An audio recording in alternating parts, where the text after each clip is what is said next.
Ese día, el parque de la ciudad, ubicado a lo largo del estrecho y vívido río, habría sido tranquilo y acogedor, si no hubiera habido allí un ruidoso grupo de jóvenes a los que se les permitía hacer de todo. Al menos, eso es lo que creían estos mimados chicos ricos. El mayor de ellos apenas tenía 20 años, pero los jóvenes se creían con todo el derecho a insultar y acosar a la anciana que había decidido pasar la tarde paseando junto al río con su perrito. En ese parque siempre hubo tranquilidad. Uno podía sentarse en un banco, tirar piedras al agua oscura o simplemente sentarse a contemplar el paisaje pensando en lo suyo. Era un lugar destinado a calmar las almas de la gente, a distraerles del ajetreo cotidiano y del egoísmo humano. Pero ese día, por desgracia, eso no fue posible por una razón. Los riquillos se subieron al respaldo de uno de los bancos con sus llamativos zapatos de marca, levantando tal ruido con sus palabrotas que hasta un borrachín local, Chucho, que se disponía a echarse una siesta bajo un arbusto, cansado tras una dura jornada de vagancia, no los pudo aguantar. El hombre tuvo que buscarse otro sitio para dormir, porque se dio cuenta de que ahí, en el parque, no podría hacerlo.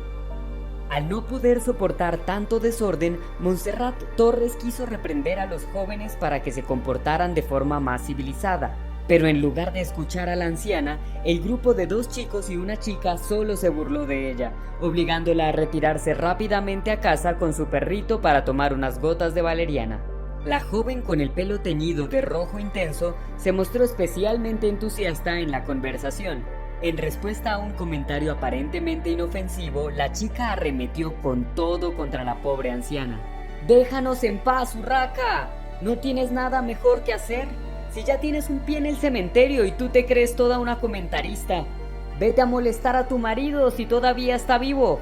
No necesitamos que nos den un sermón. ¿Acaso no sabes quiénes somos? Y si lo sabes, ¿por qué te metes? Si sigues así puedes acabar perdiendo tu pensión limosnera, porque se va a retrasar el pago». Montserrat Torres casi se desmaya de la conmoción. La anciana jubilada había trabajado toda su vida como maestra de colegio, pero en sus muchos años de experiencia docente nunca se había topado con semejantes groseros. Así que, enjugando furtivamente sus lágrimas, la mujer se alejó a toda prisa. Los jóvenes siguieron divirtiéndose. Mientras tanto, a poca distancia en un humilde apartamento, viejo y mal amueblado, una mujer estaba postrada en una barata cama chirriante, abatida por una larga enfermedad. Los ojos de María Josefa Espinosa estaban llenos de lágrimas. Y no por el dolor que le roía el costado, pues estaba acostumbrada a él desde hacía tiempo y trataba de ignorarlo, gritando solo cuando las olas de contracciones se hacían insoportables. Esto sucedía solo cuando María Josefa se saltaba la medicación a propósito, pero por supuesto no era porque quisiera morirse cuanto antes. Como todo el mundo, la mujer quería vivir, disfrutar de los logros de su hija que se recibía con honores de ingeniera este año, y ver a sus nietos. Pero parece que ni siquiera podía soñar con ello, porque se vio abatida por una enfermedad. Todo se debió a un error del médico. María Josefa se sometió a una sencilla operación planeada hace 6 meses, pero salió del hospital convertida en una lisiada que tendría que depender en todo de su hija. Por ello, la mujer se saltaba la costosa medicación para ahorrar un poco de dinero, ya que para comprarla su hija tenía que trabajar casi todas las noches como camarera y de día ir a la universidad. Eva quería abandonar la universidad por completo, pero su madre la convenció, literalmente de rodillas, porque de lo contrario el sentimiento de culpa la habría matado. La mujer sintió una increíble pena por su hija, por eso sus ojos estaban siempre llenos de lágrimas, pues de hecho había arruinado la vida de su única hija, que no tenía tiempo ni siquiera para su vida personal.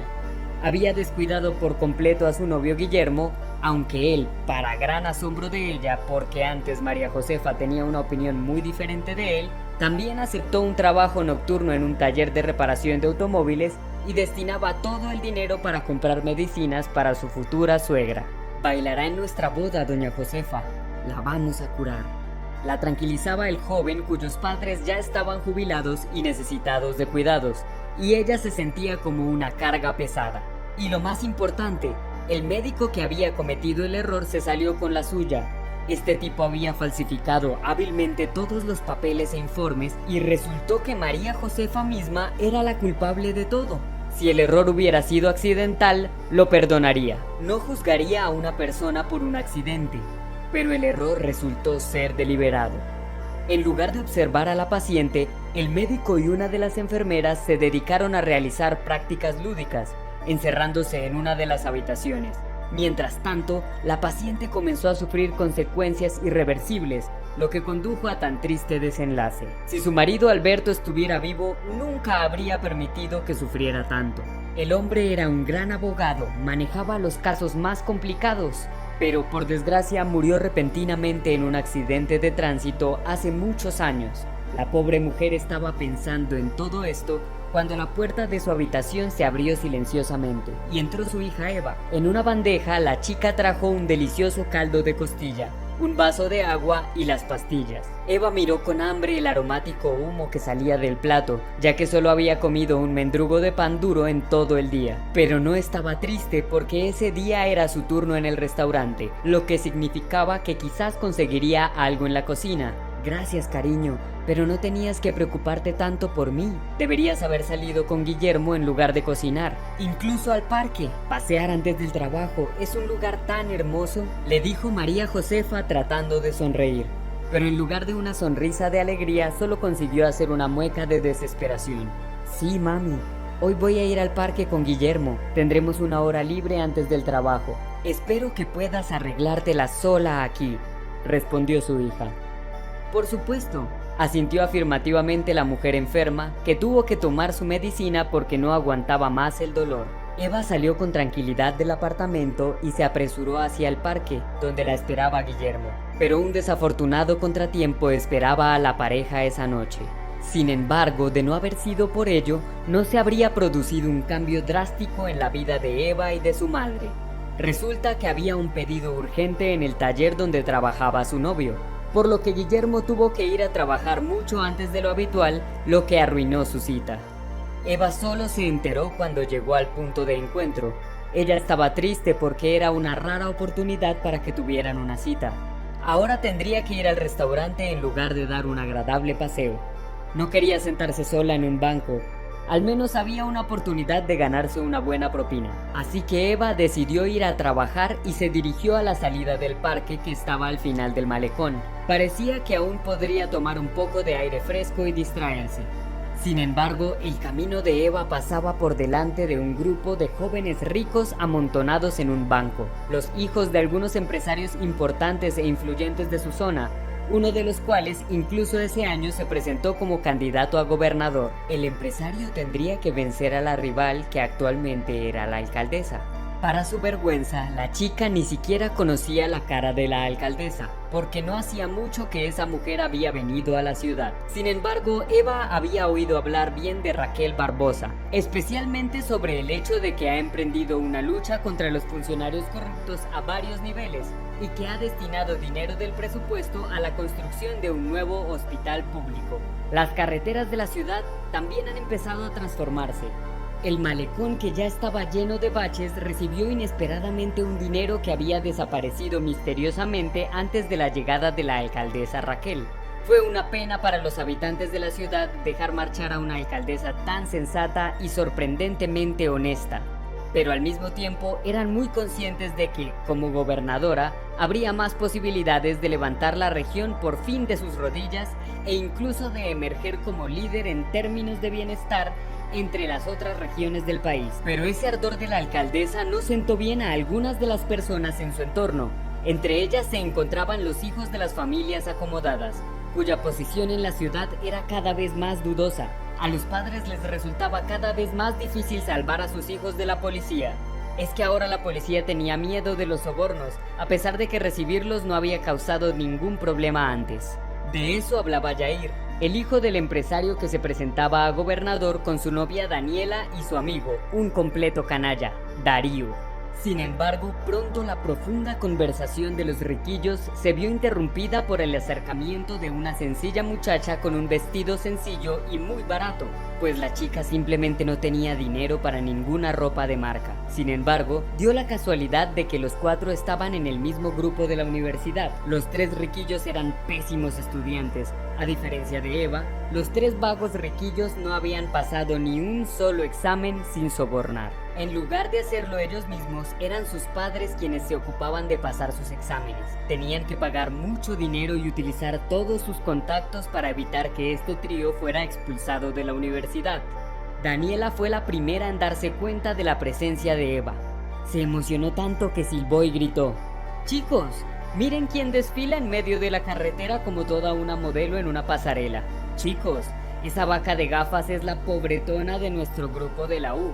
Se los juro, cuando mi padre llegue a ser gobernador, me aseguraré de pedirle que apruebe una ley que prohíba a esos infelices ingresar a la universidad. Es como una mancha en nuestro grupo de la alta sociedad. Es la hija de alguna empleada o de alguna maestra, alguna porquería de esas. Su padre era un famoso abogado, pero lleva 10 años muerto», respondió Yair con una risa más parecida al relinchar de una mula. «Oigan, ¿por qué no la invitamos a tu fiesta de cumpleaños mañana, Daniela? Luego le echaremos algo en la bebida y la grabaremos y publicaremos el video en internet. Sería divertidísimo. Toda la universidad se reiría de nuestro espantapájaros con gafas», intervino Darío, el más astuto del trío de riquillos, que solía actuar como la fuente de ideas de todo el grupo. Tan pronto Eva se acercó, fue abordada por el trío de riquillos, quienes la invitaron de forma muy educada a una fiesta de cumpleaños. Daniela le propuso a Eva que le escribiera un trabajo semestral para que no tuviera que preocuparse por no poder comprar un regalo. La única razón por la que Eva aceptó fue que seguramente habría mucha comida en la casa campestre de Daniela. Eva tenía mucha hambre y mañana era su día libre. Pensó: «Probablemente también pueda llevarme algo rico para mi madre», y se sintió avergonzada como si fuera una verdadera ladrona. «Bien, sabíamos que eras una verdadera amiga. No llegues tarde, te espera una verdadera sorpresa», se rió Yair tras la chica, que ya se marchaba con prisa al trabajo. Mientras tanto, los tres amigos decidieron que ya era hora de irse del parque. Les esperaba una larga y divertida noche.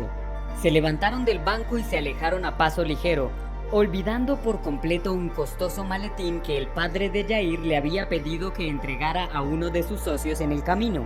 El empresario llegaba tarde a su vuelo a la capital, por lo que pidió a su hijo un asunto aparentemente tan trivial.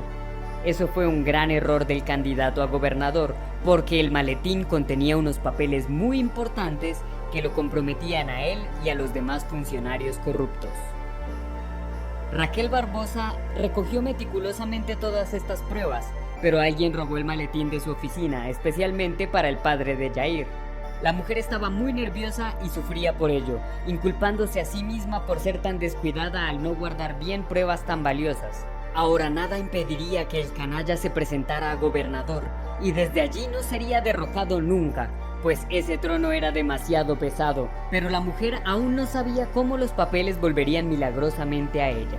En cuanto los riquillos desaparecieron de la vista, dejando olvidado su maletín, el borrachín Chucho se asomó frente al banco. En un instante, Chucho cogió el maletín y se lanzó a los arbustos como un rayo, pero Eva se dio cuenta de su maniobra, porque en ese momento se devolvió a preguntar la dirección de la fiesta, pues los riquillos se estaban divirtiendo tanto que se habían olvidado de darle este importante detalle. La chica corrió tras el vagabundo. Al darse cuenta de que había quedado al descubierto, Chucho arrojó su botín a una zanja, de modo que al hacerlo el maletín se abrió y todos los papeles que había por allí se desparramaron. Salió corriendo. Eva, por su parte, bajó a la zanja para recoger los papeles, y al echarles un vistazo se quedó atónita. Incluso para una persona ajena al tema, todo estaba claro como el agua cristalina, porque había muchas fotos muy interesantes de las malas acciones del candidato a gobernador. Sin pensarlo dos veces, Eva fue con el maletín directamente a la policía, olvidando por completo que la estaban esperando en la fiesta de cumpleaños. La alcaldesa Raquel Barbosa se sorprendió mucho cuando un agente de policía, el mismo que la ayudó a reunir las pruebas, la llamó urgentemente prometiéndole una verdadera sorpresa. Sin embargo, la mayor sorpresa se la llevó Eva. Casi se desmaya cuando por fin vio a la alcaldesa por primera vez. La mujer era idéntica a su madre. y había razones muy simples para ello. Hace muchos años, su madre María Josefa le contó una historia espantosa sobre la traición de su padre, el abuelo de Eva. Hace muchos años, la madre de María Josefa había dado a luz a mellizas, estando en casa en estado grave bajo los cuidados de una vieja partera mientras la ambulancia estaba en camino. El esposo, es decir, el abuelo de Eva y padre de María Josefa, había entregado a una de sus hijas a su mejor amigo, cuya mujer había dado a luz en condiciones similares, solo que su pequeña no había sobrevivido. Vicente, el amigo, sabía perfectamente que su mujer no querría vivir después de aquello. Como le habían dicho los médicos, no tendría ninguna posibilidad de volver a quedarse embarazada. Por supuesto que Saúl, el padre de María Josefa, nunca cometería un pecado de tal magnitud, pero se lo debía a Vicente, que una vez le había salvado la vida. El hombre estaba endeudado moralmente desde entonces. El pago le salió muy cruel, pero el hombre no veía otro camino, pues había crecido según la ley de las calles. Y ese código de honor era muy estricto. No podía negarse. Justo antes de morir, Vicente, ya anciano, le contó a su hija lo que había hecho. Menos mal que su mujer ya no estaba viva para ese entonces. La alcaldesa estaba por los cielos de felicidad, porque no podía imaginar que no solo tenía una hermana, sino también una sobrina. La familia, ahora reunida, tenía mucho de qué hablar, pero lo primero era acabar con los criminales de altos cargos de la ciudad. Al día siguiente, los riquillos se comían las uñas por el arrepentimiento. Lamentaron el hecho de haber invitado a la fiesta a esa pobretona. Al fin y al cabo, fue ella la que acabó burlándose de ellos al publicar en internet un video muy informativo en el que les pillaban infraganti. Apenas Darío introdujo algo en el vaso de Eva, las esposas se cerraron en sus manos, al igual que en las manos de Daniela y Jair. Toda la casa estaba llena de drogas y otras cosas ilegales. Pero lo peor de todo es que no había nadie para ayudar a los pobres niños ricos porque sus padres fueron detenidos al mismo tiempo. Ahora el candidato a gobernador solo podía optar a un camarote en la cárcel. María Josefa estaba encantada de conocer a su hermana perdida, algo que nunca había esperado. Pero lo más importante era que ahora su hija podría terminar sus estudios universitarios. Eva y su prometido no tenían que trabajar más para ganar dinero para la medicina de María Josefa. Gracias a la alcaldesa, el hospital hizo una investigación interna y encontró al culpable de la condición de María Josefa. Como resultado, el hospital tuvo que pagar el tratamiento de la mujer, dinero que luego recuperó cobrando al médico negligente. La mujer pagó muy caro por el error de este médico, pero si no hubiera sido por este error, nunca habría conocido a su hermana, porque a María Josefa no le interesaba en absoluto la política. Por un amplio margen, Raquel Barbosa se impuso a los demás candidatos en las elecciones a gobernador y asumió su nuevo cargo con toda la seriedad. Sin embargo, su sobrina tenía poco interés en los asuntos de su tía de alto cargo. Eva no necesitaba favores y podía hacer su propio camino en la vida. Estaba ocupada preparando sus exámenes universitarios, tras los cuales conseguiría un trabajo de prestigio y la felicidad de su familia con el hombre que amaba. Si has llegado hasta aquí y te gusta la historia, entonces suscríbete al canal y dale a like.